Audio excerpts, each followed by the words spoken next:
नमस्कार। आज हम अपना अगला टॉपिक ले रहे हैं मानव स्वास्थ्य।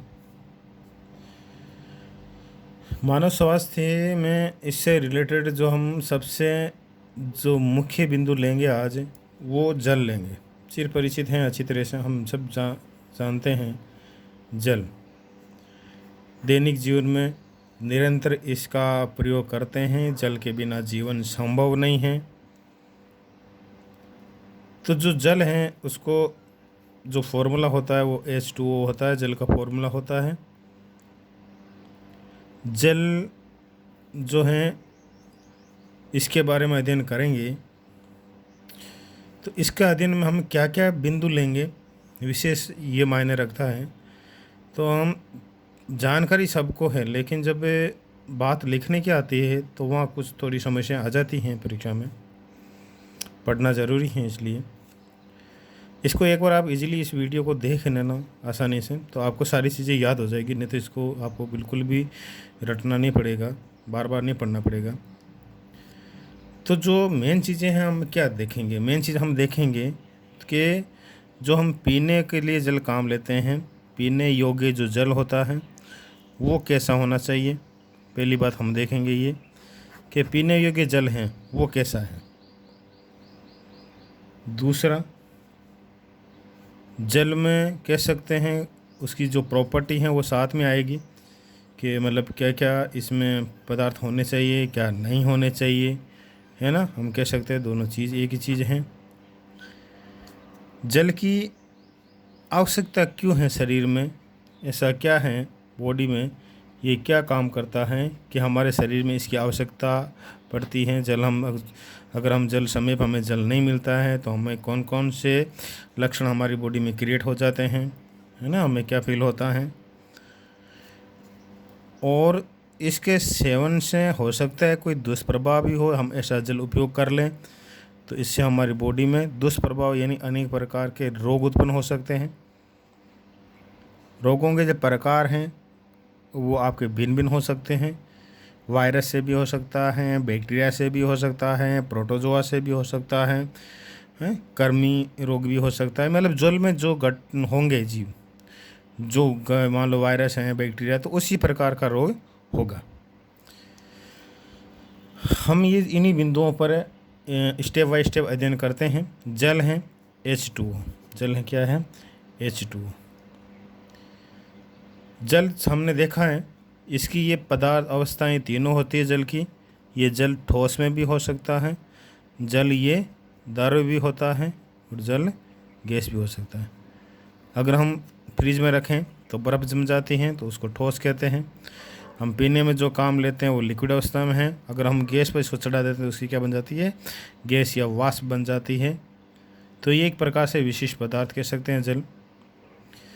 पीने योग्य जल किस प्रकार का होना चाहिए, पीने हम काम लेते हैं, आप आसानी से आप पीते तो आपको पता है ना।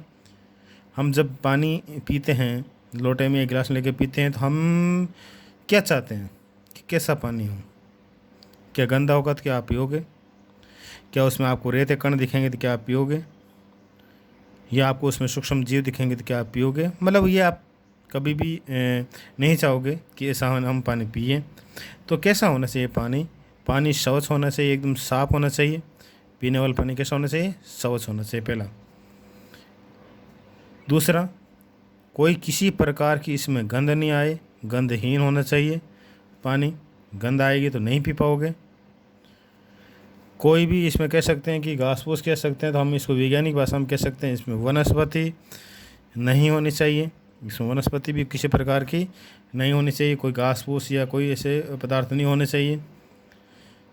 बिल्कुल साफ़ सुथरा होना चाहिए। किसी भी प्रकार का कोई सूक्ष्म जीव है वो भी इसके अंदर नहीं होना चाहिए। और पानी कैसा होना चाहिए? गंदा नहीं होना चाहिए, मैला नहीं होना चाहिए, पारदर्शी होना चाहिए, बिल्कुल साफ़ होना चाहिए, पारदर्शी। साथ में जो पीएच हैं, वो जल की पीएच जो होती हैं वो भी संतुलित होनी चाहिए, है ना। संतुलित मतलब होता है न तो ये एसिडिक अम्लीय प्रवृत्ति का होना चाहिए और ना ही क्षारीय प्रकृति का होना चाहिए। और पर्याप्त मात्रा में इसमें ऑक्सीजन हो। पर्याप्त मात्रा में क्या हो, इसमें ऑक्सीजन हो, तो हमारी बॉडी के लिए हमारे शरीर के लिए जल अति आवश्यक होता है, ये अच्छा होता है, ध्यान करना। ये होने से घटना आवश्यकता क्यों हुई कि हमारे जो शरीर हैं, शरीर में जितनी भी मेटाबॉलिक क्रियाएं कह सकते हैं, उपापचयी क्रियाएं कह सकते हैं, जितने भी शरीर में हमारी उपापचयी क्रिया होती हैं वो जल के माध्यम से होती हैं। जैसे मान लीजिए कोई पदार्थों का परिवहन होता है, मान लीजिए कोई पदार्थों का उत्सर्जन होता है, हमारी बॉडी का टेम्परेचर नियंत्रण होता है, एंटीबॉडी, इन चीज़ों के लिए जल आवश्यक होता है। इसीलिए कहा है कि जल जीवन का क्या है, आधार है।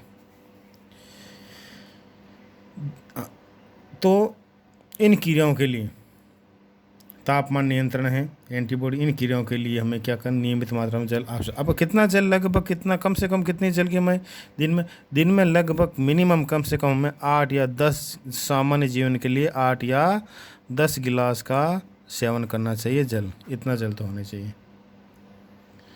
अगर आप शारीरिक परिश्रम ज़्यादा करते हो, आप काम कर रहे हो कहीं हैं, पसीना ज़्यादा आ रहा है, तो ज़्यादा पसीना आएगा तो हमें थकान की अनुभूति होगी, तो ज़्यादा मात्रा में जल की आवश्यकता होगी।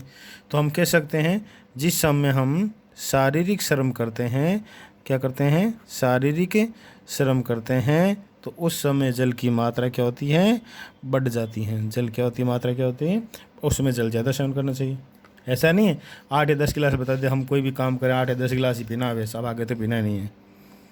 शारीरिक श्रम के समय ज़्यादा मात्रा, अपना बॉडी ये मांग लेती है जल कितना आवश्यक होता है। काम क्या करता है जल, कई बार देखते हैं ना, पानी नहीं मिल पाता तो हमें चक्कर से आने लग जाते हैं, है ना। तो शरीर में सीधे तौर पर कह सकते हैं ये थोड़ा बहुत एनर्जी प्रोवाइड करता है, ये क्या करता है, ऊर्जा प्रदान करता है, क्योंकि इसमें लवण होते हैं। जब हमें थकान का एहसास होता है, हम थकान महसूस करते हैं, तो क्या करते हैं, पानी से हमारी क्या होती है, एनर्जी होती है, प्रदान करता है ये।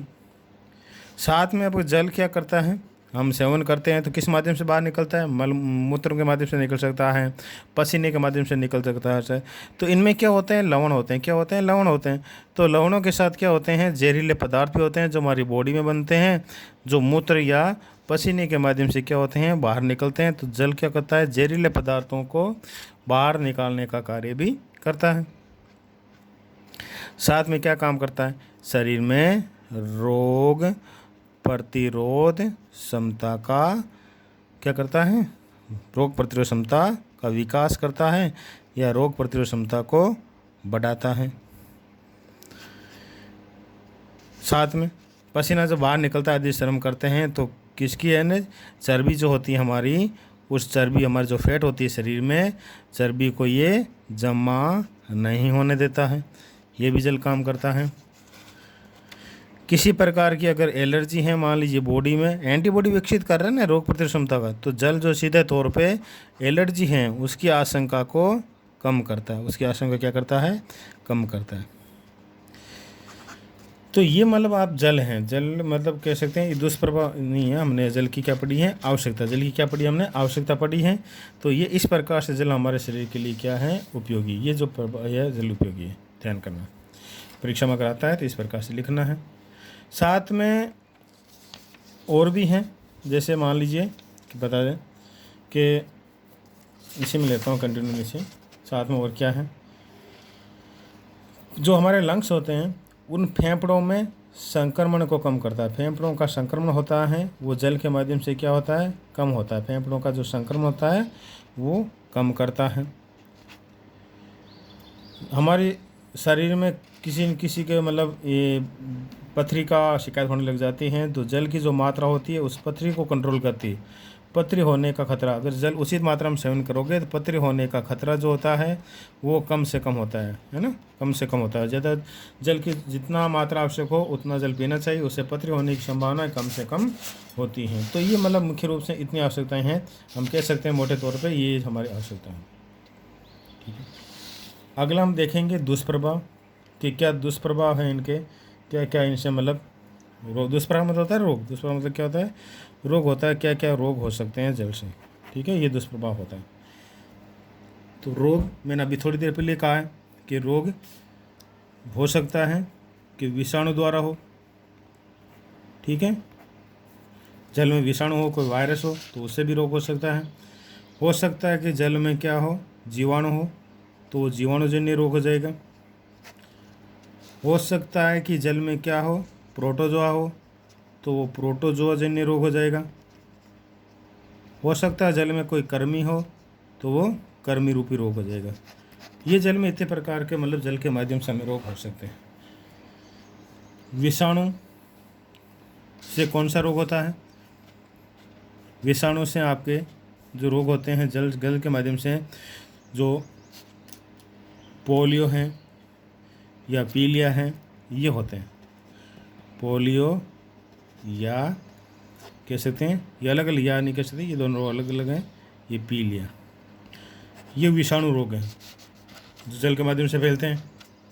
जीवाणु हम कह सकते हैं जो हैजा हैं, टाइफाइड हैं, है ना, और पेट संबंधी रोग है, पेट दर्द होना, है ना, मरोड़े चलना कह सकते हैं, आंतरशोथ कह सकते हैं, आंतरशोथ, ये जीवाणु से होता है। प्रोटोजोआ जल में अमीबा की मात्रा होती है, दिखता नहीं है, शौच जल में भी हो सकता है, ये पेट में दर्द उत्पन्न करता है। तो अमीबा जो होता है प्रोटोजोआ संघ का सदस्य है, तो इसे अमीबिए पेचिस भी इस रोग को कहा जाता है। वो कृमि रूपी रोग जो होता है, अब अभी इस ये मुक्त हो गया है। बाला या जो नारू रोग होता है ये कृमि रूपी कहलाता है। बाला या नारू क्या कहलाता है? कृमि रूपी कहलाता है। इसका अध्ययन करेंगे हम बाद। ये जो बीमारियां हैं, ये सारी की सारी बीमारियां किससे होती हैं? जल से होती है। दूषित जल पीने से होती है। दूषित जल पीने, जल से नहीं, दूषित जल पीने से, गंदा जल पीने से होती है। बाला या जो नारू रोग हैं, इसका उन्मूलन हो सका है। ये सन 2000 में सरकार ने ये बता दिया था कि ये रोग मुक्त हो गया। अब ये रोग नहीं है, रोग मुक्त है 2000 के बाद में। अब ये रोग, इसके रोग के देखे नहीं गए, कोई रोग ही नहीं सामने आया है। इसका जो रोग कारक हैं, पूछ लेते हैं कई बार, मैं यही समझा देता हूँ। इसका जो रोग कारक हैं वो आपके ड्रेकन नाम है इसका, ड्रेकन कुलस। इसके रोग कारक का जो नाम है ड्रेकन कुलस मेडिनेंसिस, ये याद रखना। बाला या नर रोग का जो रोग कारक है वो ड्रेकन कुलस मेडिनेंसिस होता है। ड्रेकन कुलस मेडिनेंसिस होता है। छोटे तौर पे समझाने की कोशिश करता हूँ कि ये है क्या।